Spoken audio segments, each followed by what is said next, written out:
You're listening to an Airwave Media Podcast. Fargo, the new virtual assistant from Wells Fargo, makes banking faster and easier. Like this. Fargo, what's my checking account routing number? And this. Fargo, turn off my debit card. And this. Fargo, what did I spend on groceries last month? And that's just the beginning. Do you, Fargo? You can. In the Wells Fargo mobile app. Learn more at wellsfargo.com/getfargo. Terms and conditions apply. Your mobile carrier's availability and message and data rates may apply. Wells Fargo Bank, N.A., member FDIC.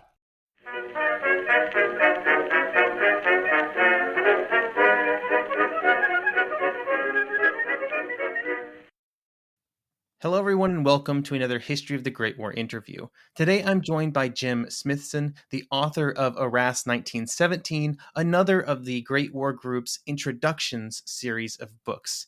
Jim, how's it going today? We're good today, thank you. The weather's not too brilliant, but it's getting colder, but I'm good, thank you. It is also getting colder here, which is my favorite time of the year, so it's fantastic. So you wrote this book about Arras 1917 and, in general, the kind of spring Allied offensives. And the First World War operations were kind of a continuous string of learning and reacting from all of the armies. You know, looking at early 1917 for the British, they're, of course, operating and planning sort of in the months after the Battle of the Somme, which had kind of been a debacle. What were some of the key takeaways from the fighting in the second half of 1916 that the British hoped to kind of use to improve or fix what they were doing during 1917? I think with the Battle of the Somme, one of the problems that a lot of history has is that everybody concentrates on the 1st of July, the absolute disastrous day, and don't see some of the progress that the British Army makes over the next, it's 3 months or something. It's the middle of November by the time the main fighting ends and the official end of the Battle of the Somme. And during that time, a number of battles took place and a number of different innovations came in. At the same time, it was recognised that the French had already made quite a few moves in their advances in how they were going to fight a battle. And that was recognised as well, because the French had already gone through an absolute horrendous 1914 and 15. And they'd gone through that same process of what the heck's happening and how we're going to do better than this. So we actually sent people also to meet with the French and see what they're doing. So the combined experience and also learning from the French meant there were a number of developments happened during that time. And one of the major ones that was already happening was to do with artillery. And I'll talk a little bit more about that in a little while. But at the same time, it was recognised that there was also the French had changed their way of actually handling their troops as bodies of men. And the result of that, the result of those two things, of both artillery and that, was that between the end of the Battle of the Somme, or near the end of the Battle of the Somme, and then April 17, when we get to the Battle of Arras, a number of actual pamphlets are created. And the two main ones that are created are, and they're called SS pamphlets, these, because of the stationary part. SS 135 and 143 are to do with the division in attack and the organisation of a platoon, the basic sort of 40-men type unit that went to make, and a number of those men made a company make a battalion and so on. But that fighting body of about 40 men. Beforehand, we just had 40 men who were infantrymen, and we might have specialists elsewhere. Bombers, for example, because the hand grenade was always called a bomb during the First World War for confusion. The bombers, and then there was also Lewis guns had come in, and also the rifle grenade, which was actually called a grenade, just to confuse us even more, but the rifle grenade. So these elements were all separated at the beginning when they were first sort of began to be used. But it was recognised that all-arms platoon, where a platoon of 40 men had all of those to hand, was a much better way forward. So that was the SS 143, and also seeing the number of ways that a division went into attack and how it organised itself. So that was the learning on how to organise that element of a division. These 14,000 men, all arms, artillery, engineers, infantry, and so on, how they should fight together. But then also down at the bottom level, how a platoon should function. So that changed towards the end of the Battle of the Somme. And the other main element was artillery. The French had been using a creeping barrage for quite some time, at the beginning, middle 1915.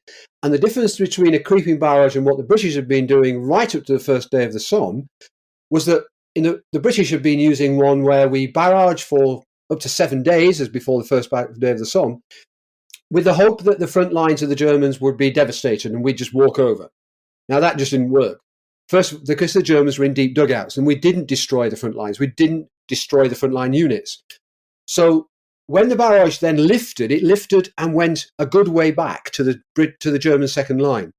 So what you got then was that by the time the British troops had left the frontline trench and were starting to advance across no man's land, the Germans had come out of the dugouts, set up the machine guns, manned the parapets, and they simply blew the British away as they tried to advance. That's where all those devastating losses on that first day of 1st of July 1916 came from. We repeated some of that. We kept repeating it with the same sort of lack of success.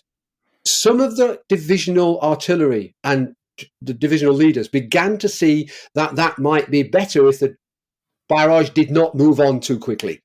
And then also talking to the French about what they were doing, because we were next to the French on the Somme. We were watching the divisions that were near the southern part of the Battle of the Somme were actually next to French units.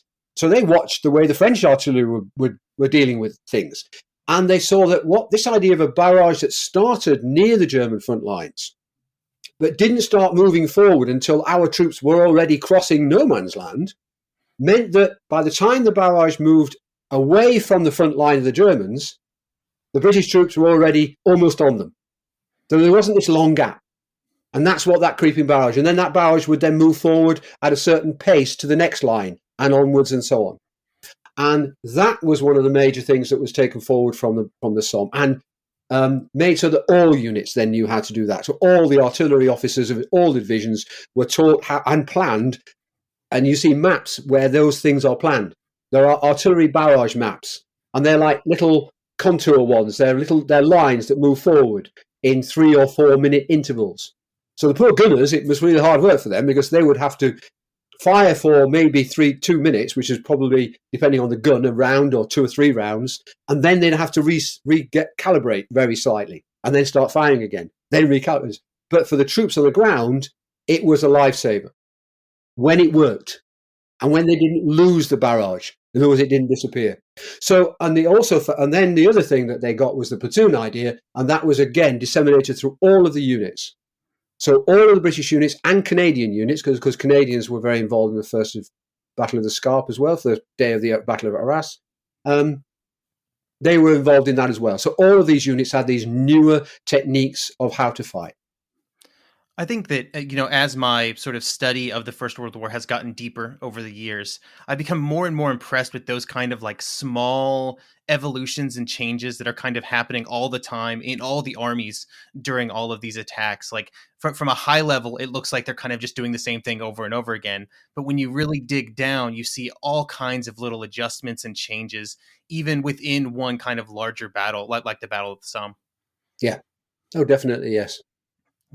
Okay, so looking into 1917 now, the British sort of had multiple choices on where they could choose to launch an attack in 1917 if they wanted to. So why was this specific area in Arras chosen to be kind of the main point of British effort? Yeah, you have to go back to the end of 16, again, the end of the Battle of the Somme, really, but also the end of 16 was the end of the Battle of Verdun for the French, which had gone on for most of the year. And it was the final call, really, for General Joffre, the commander-in-chief of the French. And also politically, there's a political element to this as well, because the Prime Minister in England had been usurped in a sense, and the Prime Minister was now, at the end of 16, David Lloyd George. And so we had these changes, both political and military, that Joffre has gone from the French hierarchy, and also Asquith has gone from the British political arena. And so we have two new people in. From the French side, they choose as their new commander-in-chief General Nivelle. And Nivelle was fighting at the end of the Battle of Verdun quite successfully on a smallish scale compared to on an army scale, on a corps scale, on an army scale, but not on a multiple army scale. And he had a level of successes, and he thought he could expand that success that he'd had at Verdun on using artillery in a certain way, in this new modern way and so on, and he could break through the Germans. And he was very eloquent, fairly young for a general at that time, in his late 50s, and he was able to persuade the French that he, as commander-in-chief, could achieve what no one has done so far. Break through the Germans and defeat them, actually win the war. Not just win a battle, but win the war. And he was also, his mother was English, so he was also obviously bilingual, or as near bilingual as it matters. So he was also very persuasive to Lloyd George, the new British Prime Minister. And so he was able, with the French, to dominate what 17 was going to turn into. The previous planning was, in a way, more of the same, probably around the Somme. But he said, no, we need to make a major battle. We need to carry out a major battle. And so he worked with Haig in terms of what that plan was going to look like. And Haig was quite agreeable to it. And Lloyd George was agreeable to the idea because it meant that it would be French doing the main part of the fighting, and the British would only do part of it. Because Lloyd George was very conscious about the losses the British had already had out on the Somme, obviously. And so the scene was set, basically, for a situation where the French were going to dominate what was going to happen. And Nivelle's idea was that he was going to have a major attack, but that was going to be further south than the Somme, in the Champagne area, on an area called the Chemin des Dames. It's a ridge area. They've been fought over before, been fought in 14, and the French and Germans have been fighting there on and off ever since. But that was going to be the main thrust. It's where the line, in a way, instead of going north-south, cuts across west towards east for a little while, towards Reims, and then starts going south again. So there's a bit of a dogleg there. And because of the Battle of the Somme, that dogleg and the Somme creates a little bit of a bulge in the German lines. So his idea was, if the British attacked in the north, around Arras, towards Cambrai, and also the French then attacked in the centre to pin the Germans in that middle, he would then attack in the south with his major force and basically, almost like a Second World War style pincer movement, be able to destroy the German army. War's over, job's done.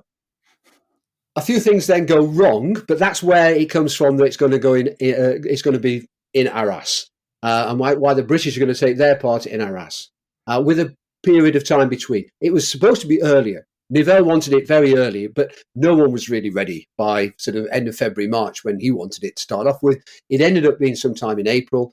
By the time all the forces could be got ready, mainly because of transport problems, getting all the munitions in, so on and so forth. But that's why the battle was set around Arras. It was not the British choice as such.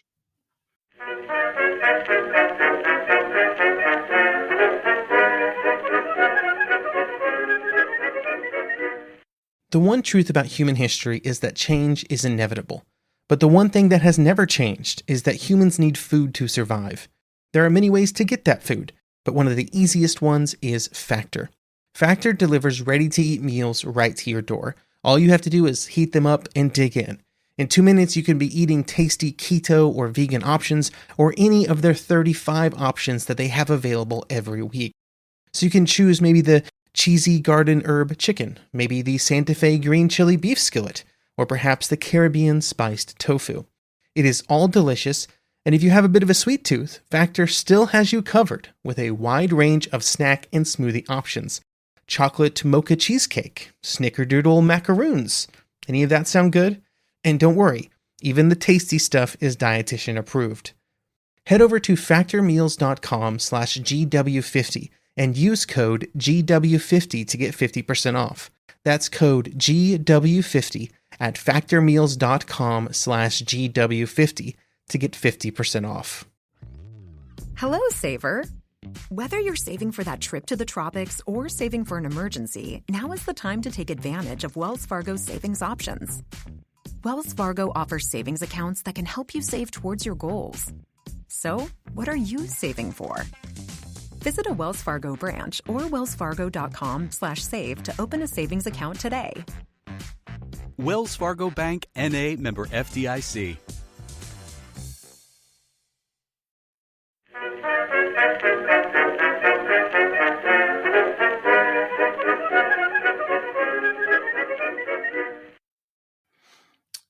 And when they launch these attacks, they're looking for a large success. The British are, and on the first day, their attacks are pretty successful. So, what do you attribute that success to?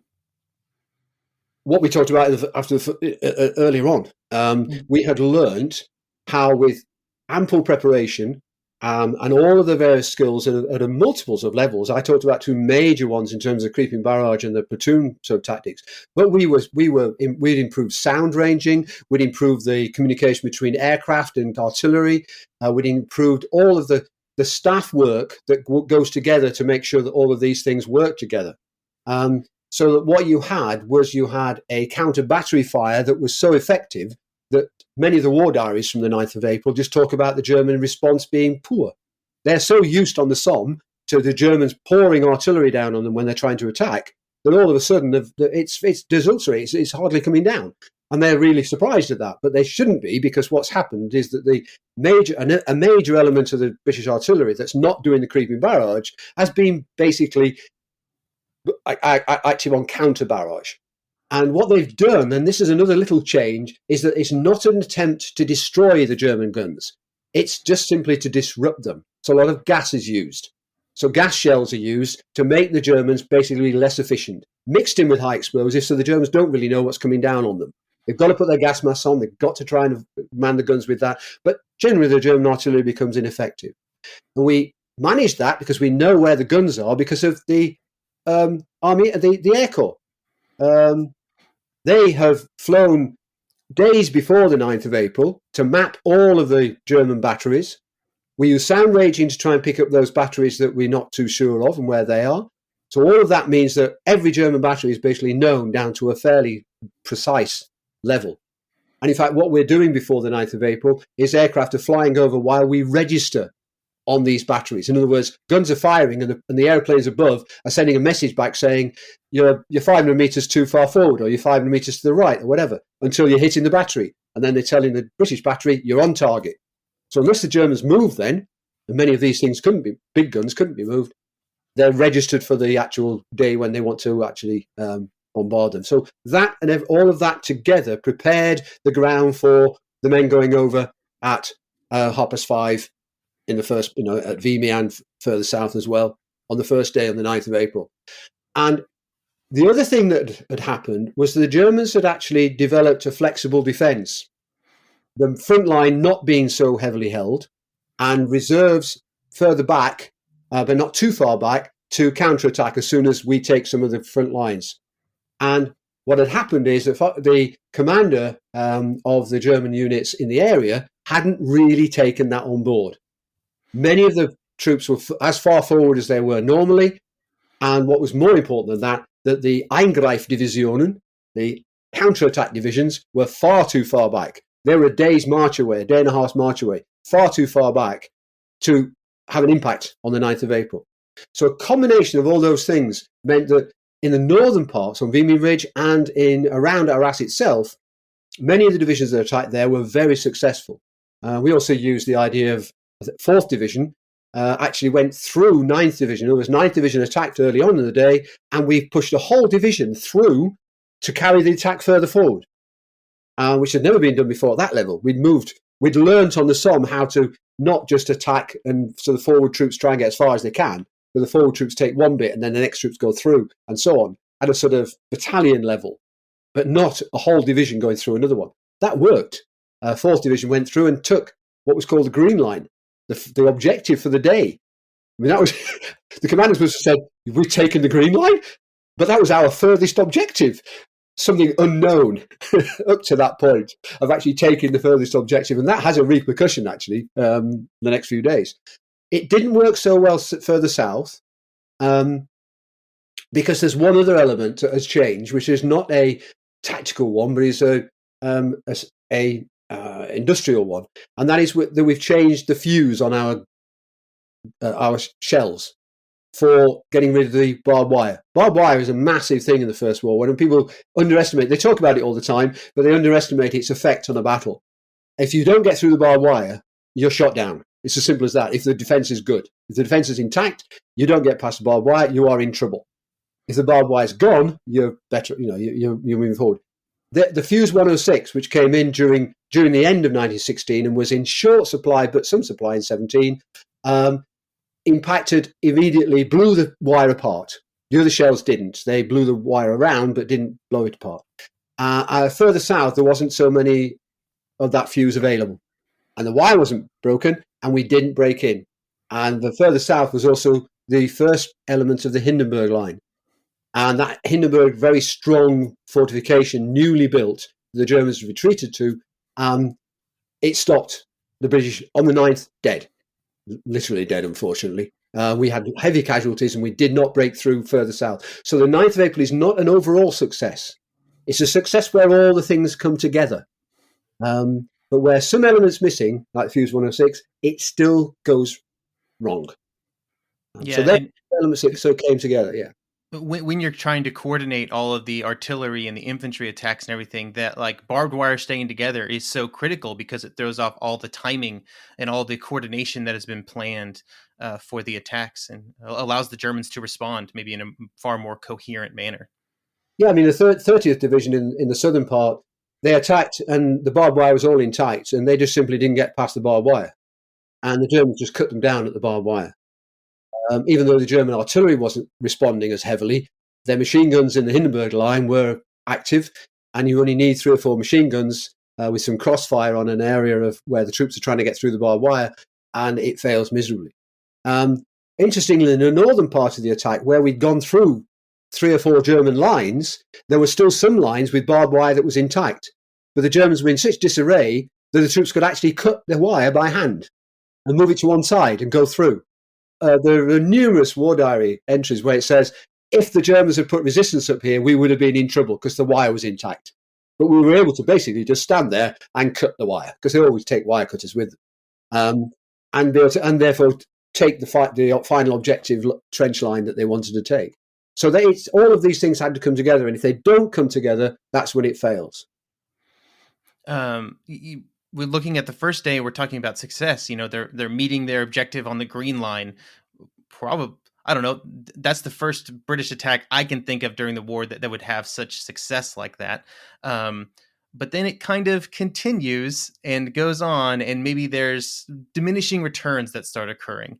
You know, what was sort of the driver behind the continued attacks, and more importantly, like, you know, what caused the success to kind of fade sort of after that first day?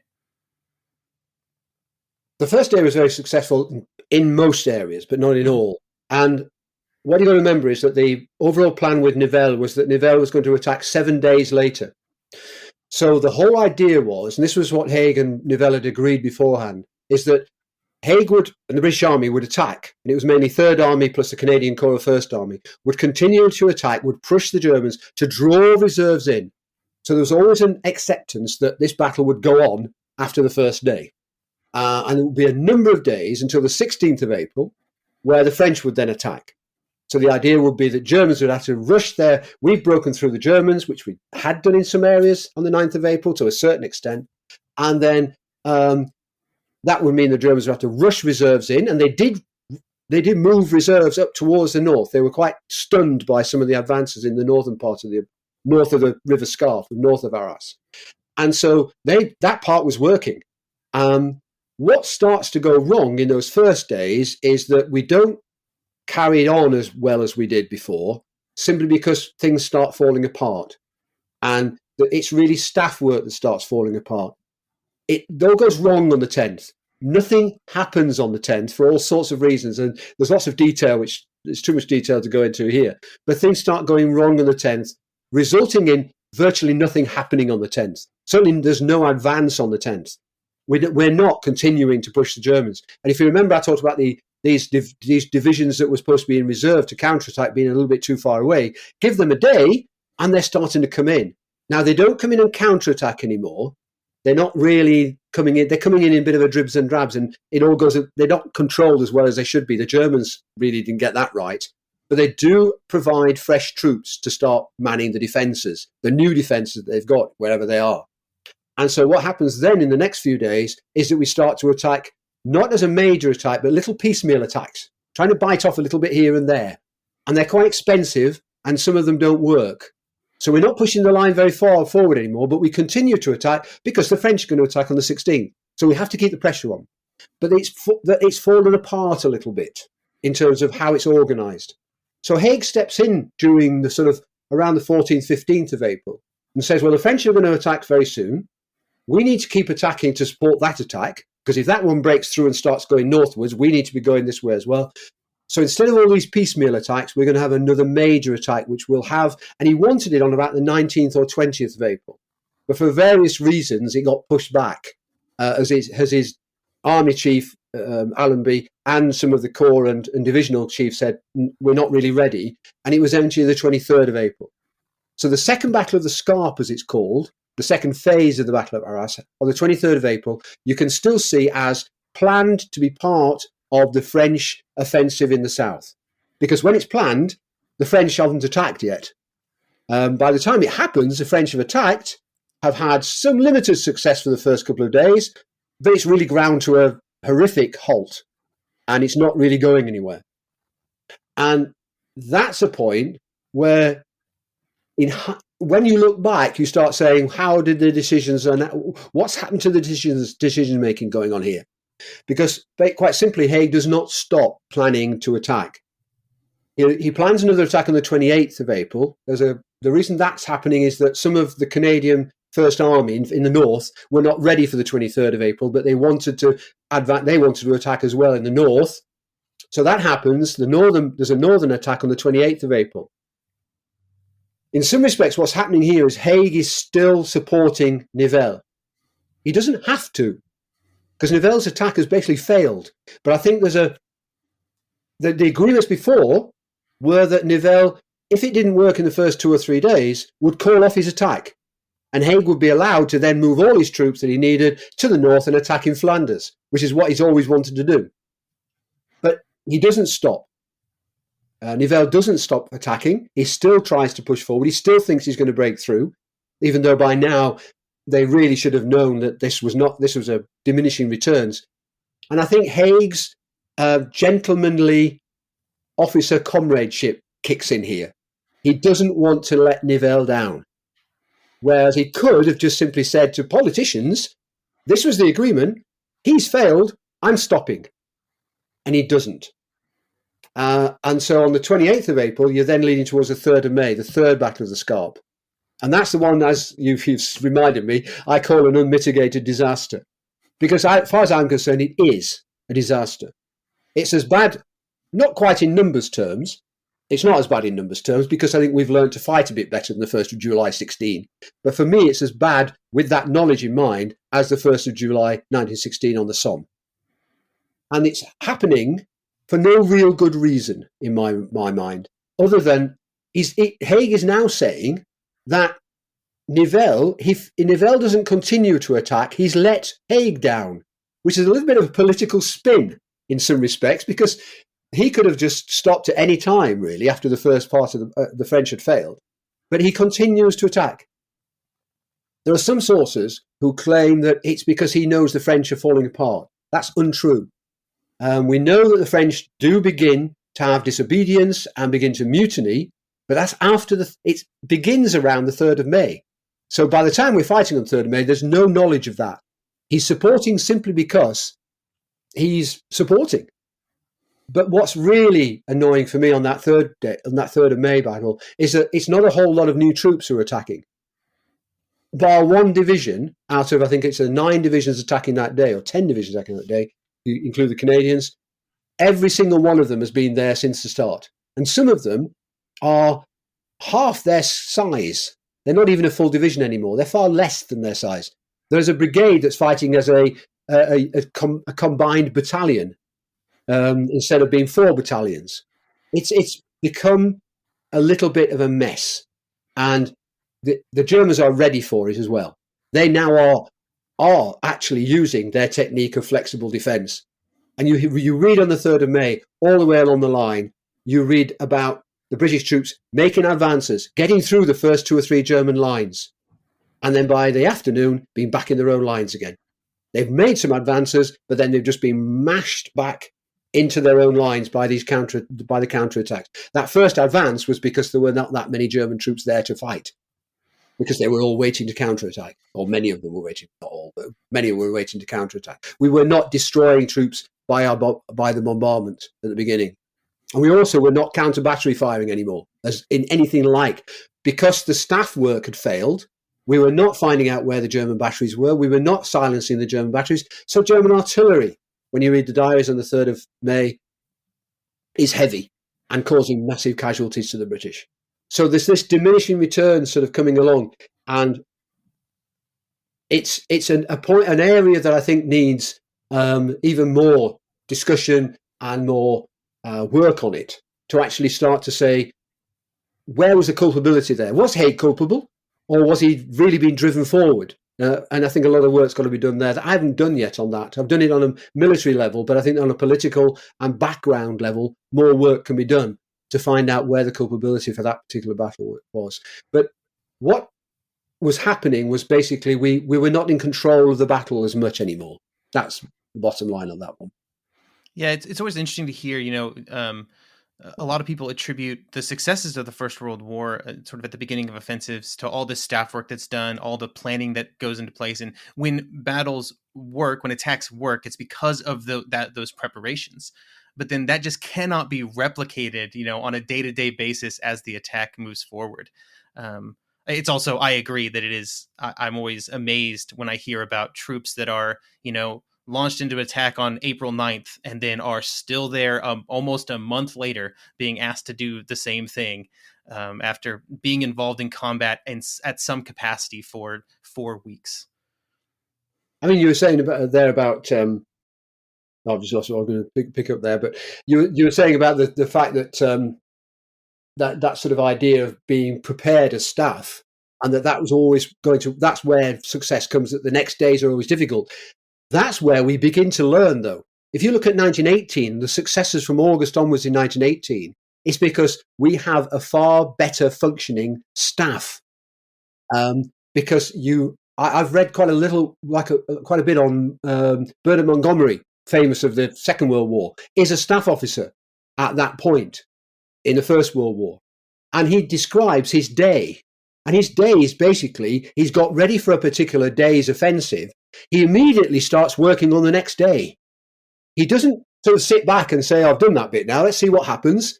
And then we'll wing it when we know what's happened, which is what was happening in 17. It was a sort of, where are we now? Or what do we do then? But he wasn't doing that in 18. He was planning for the next phase. In the same way that if you go to the Second World War, D-Day has got that, what's D-Day, D-Day +1, +2, +3, +4. They've got it down to days and weeks afterwards, where we should be, and all the staff work to do that. Even if it doesn't work, if it does work, you've got the preparation for the next phase. None of that ever happens in 1917. It begins to happen in 18. So we are learning about that, but we're also getting more experienced.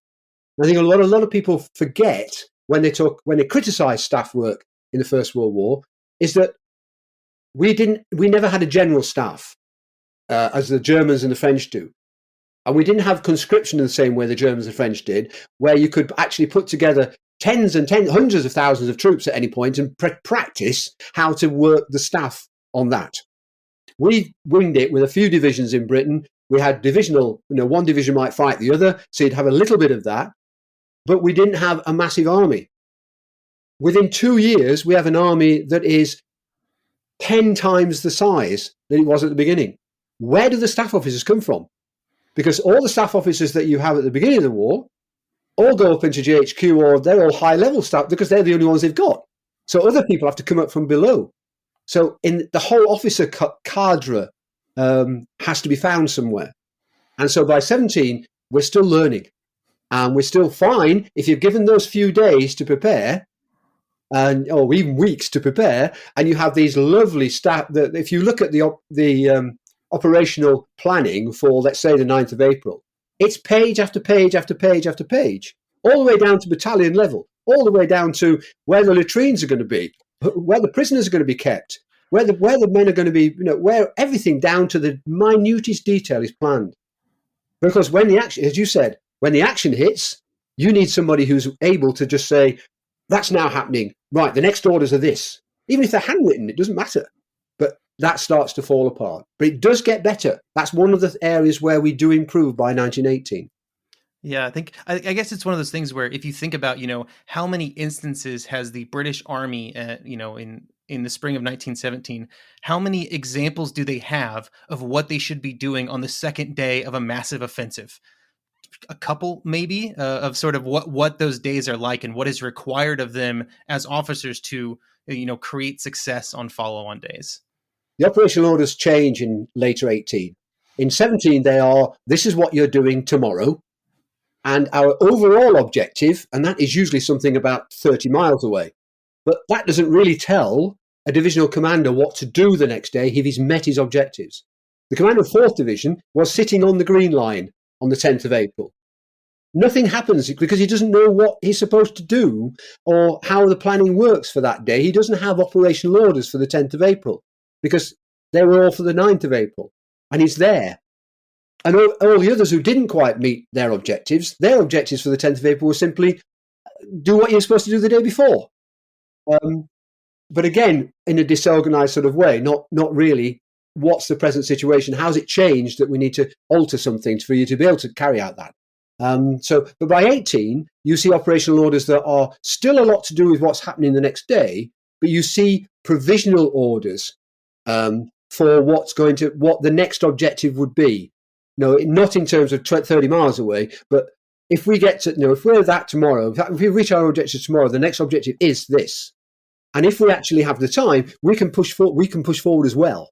So it gives troops the chance to do that. And it gives artillery men and the artillery units the opportunity to know what might happen as long as the communication goes back. Because sometimes attacks are stopped simply because the artillery are told to lay down a barrage to protect the troops who've got forward. And so the troops sit there. They could go further forward. There's no Germans there, but there's a barrage, their own barrage sat in front of them, which they do not dare walk into because it'll kill them all, or kill many of them. And that happened on the 9th of April as well. There are complaints from 2 divisional commanders that they would have got further forward, and they could have got further forward, but our standing barrage stopped us. And that's the sort of flexibility that's built in much more in 18, in that sort of more rapid advance situation. So we've talked a lot about, sort of staff work and preparations for future offensives.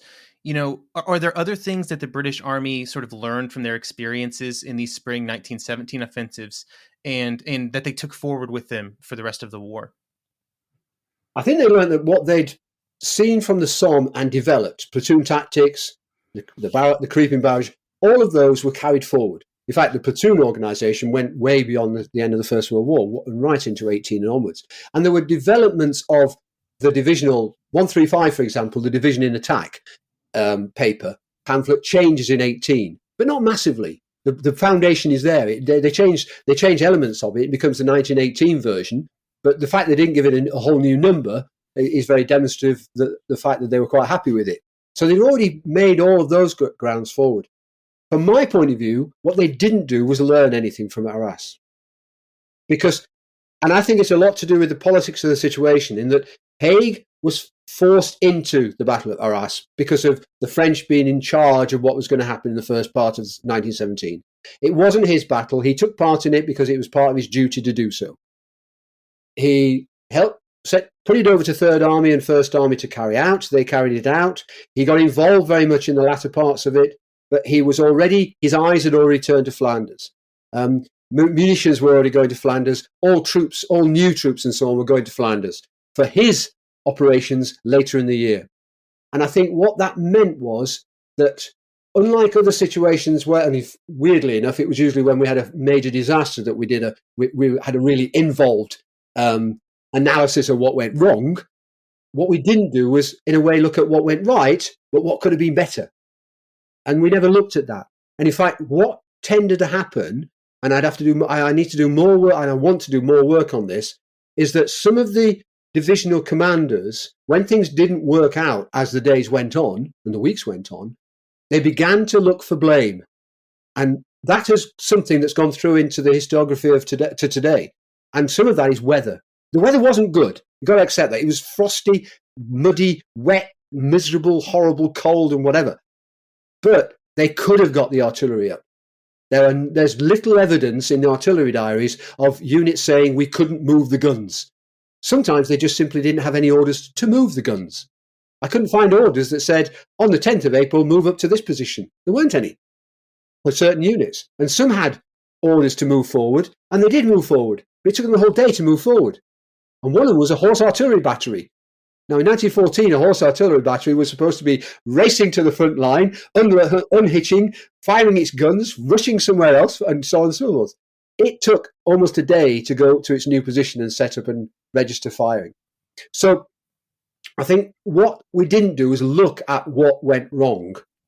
And I think if we had, we would have identified that we were not ready yet in our combined arms idea.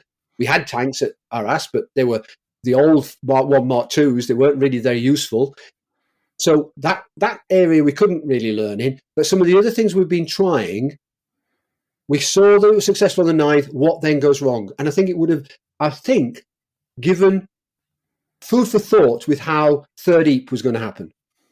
And it might have lent the argument, because on Haig's staff, one of his chief of staff, Davison, was actually arguing for what's called bite and hold, a smaller advance, and then holding there, and then another advance, and so on, against the idea of a breakthrough, a major for a breakthrough, which is what eventually was tried with Gough in charge of the fighting at Third Ypres. The first elements were just, we got to break through again. It doesn't work.